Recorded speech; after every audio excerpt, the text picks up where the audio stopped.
যে আমাদের এই দেশে মুসলমানদের ভিতরে অনেক দুর্নীতি, তার ভেতরে যারা আপনারা দিনদার এখন আছেন, ইমানদার যারা আছেন, তারা নিজেরা বুঝবেন যে কোরআনের কথা যখন আপনার মগজে যাবে না, আপনার অন্তরে ঠাঁই পাবে না, যখন আপনি গ্রাহ্য করবেন না, তখনই আপনাকে জেনে নিতে হবে আল্লাহর দুনিয়া নষ্ট হচ্ছে।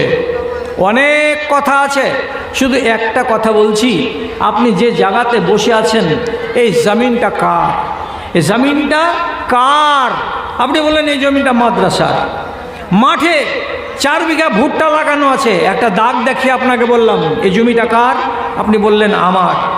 ভাই, জমিন আপনার নয়। আল্লাহ তাআলা নিজে বলছেন ইন্নাল আরজা লিল্লাহি ইয়ারসুহা মান ইয়াশাউ মিন ইবাদি। আমার হলো জমিন, জমিনের মালিক আমি, যাকে ইচ্ছা তাকে বানাই, আর আমার যাকে ইচ্ছা হয় তার কাছ থেকে আমি মালিকানা কেড়ে নিই। আমি কাউকে 25 বিঘার মালিক বানাই, আমি কাউকে 10 বিঘার মালিক বানাই, আর আমি কাউকে পিডাব্লিউর মাটিতে তাকে জিন্দেগি কাটাতে বাধ্য করে দেই। এটা হলো আমার মালিকানা। তাহলে জমিন যদি আল্লাহর হয়, তাহলে যেই জমিনের ফসল আপনি ফলাচ্ছেন, আল্লাহর কসম দিয়ে বলছি, আল্লাহর কসম দিয়ে বলছি, আধিদার আপনার জমি আধি করে ও যদি 3 ভাগের 2 ভাগ ফসল পেয়ে যায়, আর আপনি যদি 1 ভাগ পান, তা আধিদার 3 ভাগের 2 ভাগ পেয়ে গেল। তো জমির মালিক হলেন আল্লাহ, তিনি কিছুই পাবেন না, তিনি কিছুই পাবেন না। মুসলমানেরা আমার দেশে আর আপনার দেশে আর যত দুনিয়াতে দেশ আছে এই কানুনকে মানে না। হাজার হাজার নমাজি, নমাজের বেলা ঠিক আছে, কিন্তু অসুরের বেলা, জাকাতের বেলা ঠিক নাই। প্রতি 20 কুইন্টাল ভুট্টাতে 1 কুইন্টাল ভুট্টা আল্লাহকে তার জমি বাবদ দিতে হয়। একটা মানুষের যদি 100 কুইন্টাল ভুট্টা হয়, তাহলে 5 কুইন্টাল ভুট্টা আল্লাহর নামে তাকে বের করে দিতে হবে। তাহলে সেই ব্যক্তি হলো পাকা ইমানদার। আর সে যদি আল্লাহর এই আইনকে না মানে, তাহলে ওই মানুষটা কাফের নয়, ওই লোকটা হলো মুসলমান, লোকটা মুমিন নয়। আর মুমিন হয়ে যদি মরে, তাহলে সে ডাইরেক্ট জান্নাতি। আর মুসলমান হয়ে যদি কেউ মরে, তাহলে লোকটা একদিন না একদিন জান্নাত পাবে, মরা পরেই জান্নাত পাবে তার ভরসা নাই। নমাজ পড়ে, নমাজ ছাড়ে, এটা হলো মুসলমান, এটা মুমিন নয়। জাকাতের বেলা, ওসুরের বেলা মানে না আল্লাহর কানুনকে। 20 কেজি আদমন 1 মণ বের করলো, বাকি সবটি নিজের ভিতরে রেখে দিল ভরে, এটা মুসলমান, এটা মুমিন নয়। কাজে আপনাদের মতো ভাইগুলোকে, আপনাদের মতো আমার দাদাগুলোকে আমি অনুরোধ করে বলছি, এই মাদ্রাসা আপনারা নির্মাণ করেছেন, মাদ্রাসার সাথে মোহাব্বত করুন, মাদ্রাসাকে ভালোবাসুন। আর ভালোবাসা দেখাতে গিয়ে আজ এখন এই মজলিসে আল্লাহর ওয়াস্তে কিছু লোক আপনারা উঠে আসুন, যারা থোড়া থোড়া করে হলেও বলবেন যে এই আনাজ, এই শস্য আমি মাদ্রাসাকে দিব ইনশাআল্লাহ 2 মাস পরে বা 3 মাস পরে। কেউ 1/2 কুইন্টাল বলেন, কেউ 1 কুইন্টাল বলেন, আর কেউ 500, কেউ 1000 টাকা করে। দয়া করে আল্লাহর ওয়াস্তে উঠে আসুন, কৃপণতা করিয়েন না। কৃপণ হওয়া ভালো স্বভাব নয়। হাতটাকে ছাড়ুন, হাতটাকে ঝাড়ুন, আর আল্লাহর ওয়াস্তে আনুন। ভাইজান, আমাদের আব্দুল বাসির নামে এক ভাই আমার 1000 টাকা দান করেছেন। আল্লাহুম্মা সাল্লি আলাইহি, আল্লাহুম্মা বারিক আলাইহি, আল্লাহুম্মা আইয়িদহু বিল ইলমি ওয়াল হিলমি ওয়া যায়্যিনহু বিল ঈমানি ওয়াত তাকওয়া। আর একজন, একটা ছোট ছেলে 200 টাকা করে গেছে দান। এ দান মঞ্জুর করো পাক সুবহান। ওহি আল্লাহ দয়াময় মেহের করিবে, দানকারী দানকে তুমি কবুল করিবে। আমিন আমিন বিরহমাতিকা ইয়া আরহামার রাহিমিন। আমার ভাইজান কোথা থেকে সেখানে 2000 টাকা করে গেলেন দান। এ দান মঞ্জুর করো পাক সুবহান। ওহি আল্লাহ দয়াময় দয়া যে করিবে, দানকারী দানকে তুমি কবুল করিবে। আমিন আমিন। কত কত কত? এটা স্যার সাহেব বলে হয়তো 2000 টাকা কেন ভাই? এই যারা যারাকে আল্লাহ তাআলা সেবের গাছ বানিয়েছে, সেবের গাছকে সেবের মর্যাদায় থাকতে হবে, আপনাকে বোরের গাছ হতে হবে না। এই দেখেন আলহামদুলিল্লাহ মাশাআল্লাহ, আমার ভাইজান কত ভালো মানুষ, আবদার করলাম উনি আর 1000 টাকা বাড়িয়ে দিলেন। আল্লাহুম্মা সাল্লি আলাই, আল্লাহুম্মা বারিক আলাই, আল্লাহুম্মা আইয়িদহু বিল ইলমি ওয়াল হিলমি ওয়া যায়্যিনহু বিল ঈমানি ওয়াত তাকওয়া ওয়া লা তুওয়াররিজু বিল ফিতানি ইয়া রাব্বাল আলামিন আমিন আমিন। হিন্দু ভাইয়েরা মুসলমানদের চাঁদা তোলা দেখছে, আর দেখার পরে বলছে ইস তোমরাই ধর্ম করো, হে তোমরাই ধর্ম করো। আমাদের ভেতরে দান দেওয়ার নিয়ম সিস্টেমটা নাই। ওদের যে ওই প্রহরগুলো হয়, 48 ঘন্টা হয়, 72 ঘন্টা হয়, তো সেখানে আলহামদুলিল্লাহ আমার দাদাজি 500 টাকা দান করেছেন, আল্লাহ আমার ভাই দানকে কবুল করে নাও। আর একজন নওজওয়ান ছেলে 500 টাকা, আল্লাহ তুমি তার প্রতি হও সকাতারে দেখো সত্যবতের রেখা, ওই আল্লাহ দয়াময় পাক সুবহান মিটা দাও তোমার আমান আমিন আমিন।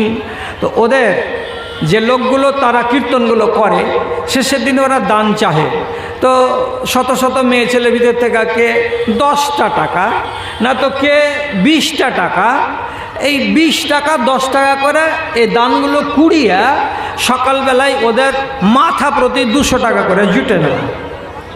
আর আপনাকে এই বছরের কথা বলছি যে মুর্শিদাবাদের একটা সীতারামপুর বলে মাদ্রাসা আছে, সেই মাদ্রাসাটাতে বাৎসরিক জালসাতে টোটাল কালেকশন হলো 31 লক্ষ টাকা। মাশাআল্লাহ, একটা নিজামিয়া মাদ্রাসার জালসাতে ওই এলাকার লোক কত ভালোবাসে তারা মাদ্রাসাকে, যে টোটাল দান রাতের বেলায় ফজরের আগে শোনালো, তো বলছে 31 লক্ষ টাকা দান এবার উঠলো। আল্লাহু আকবার মাশাআল্লাহ। আমার আর একজন ভাই কোথা হতে এসে 1000 টাকা করলেন দান, কবুল করো তুমি পাক সুবহান, মিটে আদা তার মনের মান আমিন আমিন। আচ্ছা, আর এক ভাই জান আমার এখানে আসিয়া 200 টাকা দান দিল, পর তোমার লাগিয়া পরদেগার তোমার বান্দারাজি আশায় দান করেছে, আল্লাহ তুমি তাদের দানকে কবুল করে নাও। এদিকে আইনা রে বাবা, এদিকে আইনা রে, তোর হাত ছোট যে রে, আয় তোমার আদেশে দিন চলে যায়। আলহামদুলিল্লাহ, একটা ছোট্ট ছেলে কার কাছ থেকে 1500 টাকা নিয়ে এসে দান করলো, আই আল্লাহ তার দানকে তুমি কবুল করে নাও আমিন আমিন। তোমার আদেশে দিন চলে যায়, আধার নেমে আসে রাতে, কত যে শক্তি লুকায়ে রেখেছো তোমার নিপুণ 2 হাতে, তোমার নিপুণ 2 হাতে। মহাবিশ্বের তুমি যে চালক, উড়ুক তোমার জয় নিশান, ওগো আল্লাহ মেহেরবান, আমি গাহি তোমার গান। দাদু মারা গেছে, তার জন্য পোতা দিচ্ছে 200 টাকা। আল্লাহুম্মা গফির লাহু ওয়ারহামহু, আল্লাহুম্মা সাল্লি আলাইহি, আল্লাহুম্মা বারিক আলাইহি, আল্লাহুম্মা আইয়িদহু বিল ইলমি ওয়াল হিলমি ওয়া যায়্যিনহু বিল ঈমানি ওয়াত তাকওয়া ওয়া লা তুআররিজু বিল ফিতানি ইয়া রাব্বাল আলামিন আমিন আমিন। দান বছরের মাথায় একবার, এটা আপনার দায়িত্ব। আপনার বাড়ি যেদিন মাওলানারা যাবেন সেদিন তো আপনি ধান বা গম দিবেনই, ওটা তো আলাদা। মা মারা গেছে, আহা রে আলহামদুলিল্লাহ, আমার ভাইজান মা মারা গেছে, তার জন্য 1000 টাকা মায়ের নামে করে গেলেন দান। এ দান মঞ্জুর করো পাক সুবহান পরওয়ারদিগার, তার মায়ের কবরকে তুমি আলোয় আলোকিত করে দাও, যতদূর পর্যন্ত চোখের জ্যোতি যাবে আল্লাহ রে, অতদূর পর্যন্ত কবরকে প্রশস্ত করে দাও। ইনতু আযিবহুম ফাইন্না ইবাদুকা ওয়া ইন তাগফির লাহুম ফাইন্নাকা আনতাল আজিজুল হাকীম আমিন আমিন। আরেকজন আমার ভাই এখানে আসিয়া 500 টাকা দান দিল তোমার লাগিয়া, ওই আল্লাহ দয়াময় মেহের করিবে, দানকারী দানকে তুমি কবুল করিবে আমিন আমিন। তো মাদ্রাসার বাৎসরিক যেদিন জালসা হবে সেদিন এটা তো আপনার কর্তব্য, এটা আপনার জিম্মেদারি যে আপনি মাদ্রাসার জালসাতে এসে 500, 1000 কিছু একটা টাকা দিবেন। যদি একেবারে এমন নিয়াত করে থাকেন জালসা শুনবার কাম শুনবো আর শুনে টুনে বাড়ি চলে যাব, তো বড় কথা নয়, ছোট কথাই বলছি, আল্লাহ আমাকে মাফ করে। আপনি একটা বিশাল বড় খিয়ানত করলেন, একটা বিশাল বড় খিয়ানত করলেন। কি খিয়ানত? যে আপনি একটা ইয়াতিমের কাঁধে বা ঘাড়ে হাতটাকে রেখে তার প্রতি মায়া মোহাব্বত দেখাবেন, তো এটা হলো সোয়াবের কাজ, এটা নেকির কাজ। আর মাদ্রাসাটা তো ইয়াতিম, আর কে মা আছে আর আর কে বাবা আছে? ডাকেন। 2500 টাকা আমি আগে দিয়েছি, এখন 500 টাকা দিয়েছি। আমার বাপ আর ভাই মারা গেছে। তাদেরকে ডাকতে হবে। পেঠা দিয়েছি। তো আমার শ্রদ্ধেয় মনিরুল ইসলাম সাহেব উনি বলছেন আমি এর আগে 2500 টাকা দিয়েছি, আবার আমি আরও 500 টাকা দিব। আমার ভাই মারা গেছে এবং আর একজন বাবা মারা গেছে, তার জন্য আপনাদের দিকে দেখে কষ্ট হচ্ছে আমার মনে এবং আমার জানে। কথাটা কি বলছিলাম, এই দ্বীনি প্রতিষ্ঠানগুলো হলো ইয়াতিম, এর কাঁধে এর ঘাড়ে আপনাকে হাত বুলাতে হবে। তো মাদ্রাসা হা করে তাকিয়ে আছে আপনার দিকে।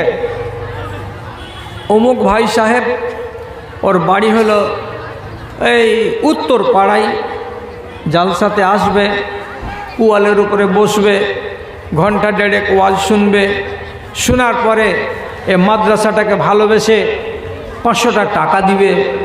যেই টাকাটা মাদ্রাসার উন্নয়নে লাগবে, এখানে লেখাপড়া করবে শত শত ছেলেপিলে। এই ছেলেগুলো যাদের বাড়িতে খাবে, তারা আরেক দিন এদের নামে আল্লাহ তাআলার কাছে অন্তত একটু দোয়া করবে। ওয়াল্লাযীনা জাউ মিন বা'দিহিম ইয়াকুলুনা রাব্বানা ইগফির লানা ওয়া লিইখওয়ানিনা আল্লাযীনা সাবাকুনা বিল ঈমান। তাহলে এই আশাটা আপনার মনের ভিতরে নাই, এই আশা আপনি করেন না যে আমি কোনো মানুষের কাছ থেকে দোয়া পাবো। দুখান হ্যাঁ কি করে দেবো? 100 টাকা দিল। এই ছেলেটাকে কে পাঠালে জি? খুদরা করে নেবেন। এটা দুখান 100 টাকা দেন ছেলেটাকে। মাজিরউদ্দিন 1100 টাকা দিয়ে। মাজিরউদ্দিন দুখানে 100 টাকা দেন ছেলেটাকে। মাজিরউদ্দিন আন্ধ্রপ্রদেশে কাজ করছে, মোবাইলে দিয়ে পাঠালে। এখন কত? 1100 টাকা। আলহামদুলিল্লাহ, মাশাআল্লাহ, জাযাকাল্লাহ। পরদেগার তোমার এই বান্দা মাজিরউদ্দিন বিদেশে কাজ করে। আল্লাহ তুমি তাকে সহি সালামতে রাখো। আল্লাহ তার কাজে বরকত দিও, তার রুজি রুটিতে বরকত দিও। আইয়্যিদহু বিল ইলমি ওয়াল হিলমি ওয়া যাইনহু বিল ঈমানি ওয়াত তাকওয়া। মোহাম্মদ দুলাল মিল্লাত নাগার 2 বস্তা সিমেন্ট। মাশাআল্লাহ, আলহামদুলিল্লাহ, জাযাকাল্লাহ। রব্বে করিম তোমার বান্দা একটা নতুন দান করেছে, 2 বস্তা সিমেন্ট তোমার মাদ্রাসাকে দান কবুল করো তুমি পাক। সুবহান মিটা দাতান মুনার মানামিন। তোমার আদেশে দিন চলে যায়। আর একজন ভাই এখানে এসে 100 টাকা, আল্লাহ তুমি তার প্রতি হসকাতারে দেখো, সত্যবতে রেখা। রব্বানা তাকাব্বাল মিন্না ইন্নাকা আনতাস সামিউল আলিম। আমিন আমিন। রাসূলুল্লাহ বলেছেন আনা ওয়া কাফিলুল ইয়াতীম কাহাতাইনি ফিল জান্নাতে। আর একজন লোক 100 টাকা দান করেছে। যারা ইয়াতিমের নিগেবানি করে, যারা ইয়াতিমের রক্ষণাবেক্ষণ করে, তারা আমার পার্শ্বে আমার সাথে জান্নাতে থাকবে। এ কথাটা সহিহ হাদিস থেকে প্রমাণিত। এই জন্য বললাম যে যতটি ভাই আজকে জালসাতে এসেছেন, যারা বসে বসে শুনলেন তারাও, আর যারা দাঁড়িয়ে দাঁড়িয়ে শুনলেন তারাও, আর যারা শুনেননি তারাও, সবটি ভাইকে বলছি, এত বড় গ্রাউন্ড, এত বড় ময়দান, যেখানে একটা সুন্দর ঝকঝকে মাদ্রাসা কত শান শৌকাতের সাথে চলবে, একদম আরও 2-1টা বিল্ডিং থাকবে, আর এখানে শত শত ছেলেপিলে কাল আল্লাহ কাল আর রসুল করবে, সেই সুযোগটাকে আপনারা হাতছাড়া করবেন না। এখন না হলো না হোক, কিন্তু কাল বা পরশু বা আর 2 দিন পর কোনো এক সুযোগে আপনি অবশ্যই মাদ্রাসার যিনি সেক্রেটারি কিংবা মাদ্রাসার যিনি সদর বা মাদ্রাসার যিনি জিম্মেদার, তাকে আপনি অবশ্যই আপনার বাৎসরিক দানটা দিয়ে যাবেন ইনশাআল্লাহ। জহুর আলম বাবলা বোনা 50 কেজি মাকই 200 টাকা। আলহামদুলিল্লাহ। এবার আর একটা দান এলো আমার হাতে নতুন করে, জহুর আলম বাবলা বোনা 200 টাকা নগদ আর 50 কেজি ভুট্টা। 200 টাকা নগদ, 50 কেজি ভুট্টা। আলহামদুলিল্লাহ, মাশাআল্লাহ, জাযাকাল্লাহ, আল্লাহুম্মা সাল্লি আলাইহি, আল্লাহুম্মা বারিক আলাইহি। পরওয়ারদিগার আলম, আমার ভাইজানের এই আনাজ দানটাকে তুমি সাদরে গ্রহণ করো। আয় আল্লাহ, এটাকে ইন্স্যুরেন্স বলে কবুল করে নাও। নিরাপদে সহি সালামতে তার ফসল পানিকে তুমি বড় করে ঝেড়ে আর মেড়ে বাড়ি পর্যন্ত আনিয়ে দিও আল্লাহ। বেনামিতে এক মহিলা, আপনারা জানছেন কি না বেনামিটা? আপনারা জানছেন তো? আচ্ছা, মাশাআল্লাহ। আর একজন মেয়ে ছেলে, আমার বোন, নাম এখানে উল্লেখ করে নাই, বেনামিতে 50 কেজি ভুট্টা করে গেলেন দান। এ দান মঞ্জুর করো পাক সুবহান, মিটায় আদা তার মনে আরমান। তার কেউ যদি থেকে থাকে কবরেতে, তরে নিবে তুমি নিজের রবতে। রব্বানা তাকাব্বাল মিন্না ইন্নাকা আনতাস সামিউল আলিম। আমিন আমিন। আমরা এলাম রাতের বেলায়, রাস্তাঘাটগুলো দেখতে পেলাম না, মাঠ ময়দানগুলো দেখতে পেলাম না, ভুট্টার খেতিটা কত পরিমাণে আছে। তবে এটা জানি যে এই সীমাঞ্চলে যতটি জেলা আছে, অর্থাৎ কিষানগঞ্জ, আরারিয়া, সুপল, পূর্ণিয়া, কাটিহার, এই জেলাগুলোতে এক একটা শেরশাবাদ মানুষের বাড়িতে নাই নাই করে 100 কুইন্টাল করে, 70 কুইন্টাল করে ভুট্টা অবশ্যই যাবে এবং মাঠে মাঠেই বিক্রি হয়ে যাবে। আল্লাহ তাআলা এই ফসলটা আপনাদের দেশের মাটিতে এত ঢেলে দিয়েছেন, আল্লাহ ঢেলে ঢেলে দিচ্ছেন, তো আপনারা কেন মাদ্রাসাগুলোকে ঢেলে ঢেলে দিচ্ছেন না? সবই যদি নিজের পেটে ভরবেন, তো তাহলে এটা কত বড় অন্যায় হবে। কোরআনের ভিতরে লেখা আছে যে শারিকুহুম ফিল আমওয়াল ওয়াল আওলাদ। আল্লাহ তাআলা ইবলিসকে পাওয়ার দিয়েছেন। ইবলিস, তুমি যদি পারো তা আদমের বেটা বেটিদের ধনে মালে ভাগ বসাও। আদমের বেটা বেটিদের ধনে মালে ভাগ বসাও। তার মানে কি? আমার ধন, আমার মাল আমার কুঠিতে আছে, অথচ ওই কুঠির ভেতরে ইবলিস শয়তানের ভাগ বসা আছে। কি করে ভাগ বসা আছে? এটাই তো ভাগ। যে অংশটা বের হতো আল্লাহর নামে, আপনি অংশটাকে বের করেননি, রেখে দিয়েছেন। বের হতো 10 মণ, বের করেছেন 5 মণ। আব্দুল মুতাল্লিব রাহিমুনি থেকে মার নামে 1 কুইন্টাল ভুট্টা। আব্দুল মুতাল্লিব, আমার ভাই কি জায়গাটা? রাহিমুনি। রাহিমুনি গ্রাম থেকে নিজের মায়ের নামে 1 কুইন্টাল ভুট্টা। আলহামদুলিল্লাহ, মাশাআল্লাহ, জাযাকাল্লাহ। আল্লাহুম্মা আইয়িদহু বিল ইলমি ওয়াল হিলমি ওয়া যায়্যিনহু বিল ঈমানি ওয়াত তাকওয়া। পরওয়ারদিগার, তোমার মাদ্রাসাকে ভালোবেসে আল্লাহর বান্দারা এতটি করে ভুট্টা লিখে দিয়েছে, রব্বে কারীম তাদের দানকে তুমি কবুল করে নাও, আমিন। 100 টাকা। আর কতটি ভুট্টা? আর 25 কিলো ভুট্টা। আলহামদুলিল্লাহ। আর একজন আমার ভাই 25 কিলো ভুট্টা দান করলেন। আর একজন ভাই 100 টাকা দান করলেন। আলহামদুলিল্লাহ। 500 টাকা। আর কতটি? 50। ভাইয়ের নামটা কি? মঞ্জুর আলম। এই গায়ে বাড়ি। মাশাআল্লাহ। এই দেখেন আল্লাহর বান্দারাকে ভুট্টা দিতে শুরু করেছেন ভাই মঞ্জুর আলম সাহেব। 50 কেজি ভুট্টা। ভাই মঞ্জুর আলম 50 কেজি ভুট্টা। যাদের যাদের ভুট্টার খেতি আছে আপনাদের হাতে ধরি। হ্যাঁ, কোনটা? রাফিক। রাফিক সাহেব, আল্লাহ দিয়েছে, আল্লাহ দিয়েছে, আল্লাহকে খুশি করতে হবে।